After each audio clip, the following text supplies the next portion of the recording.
Baik, Assalamualaikum warahmatullahi wabarakatuh. Sebelumnya perkenalkan, nama saya Lucy dengan NIM P25252005. Di sini saya akan membahas pertanyaan UTS nomor 2.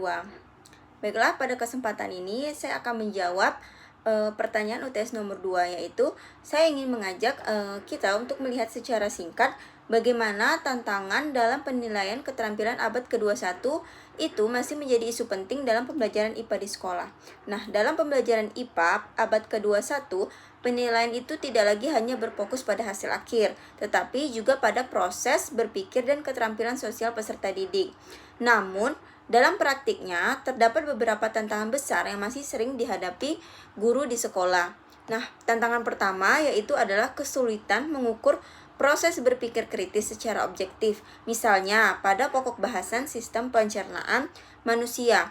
Nah, peserta didik itu diminta menganalisis hubungan antara pola makan, fungsi organ, dan gangguan kesehatan.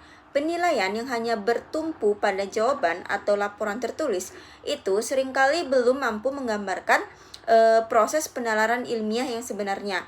Akibatnya, peserta didik yang kuat dalam menghafal informasi itu bisa tampak lebih unggul meskipun keterampilan berpikir kritisnya belum tentu berkembang secara optimal.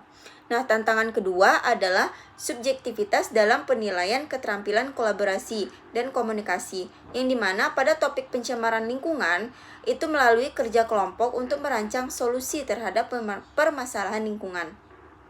Nah, dalam kondisi ini tidak jarang terjadi dominasi oleh beberapa peserta didik, sementara yang lain berkontribusi secara terbatas namun memperoleh penilaian yang sama.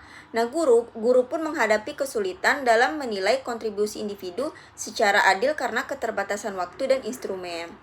Nah, kedua tantangan tersebut itu menunjukkan bahwa penilaian keterampilan abad ke-21 dalam pembelajaran IPA itu memerlukan pergeseran paradigma dari penilaian yang berorientasi pada produk itu menuju penilaian yang menekankan proses, refleksi, dan partisipasi aktif peserta didik. Nah, sebagai penutup, dapat disimpulkan bahwa tanpa perencanaan dan instrumen penilaian yang tepat, penilaian keterampilan abad ke-21 itu berpotensi masih menjadi formalitas semata.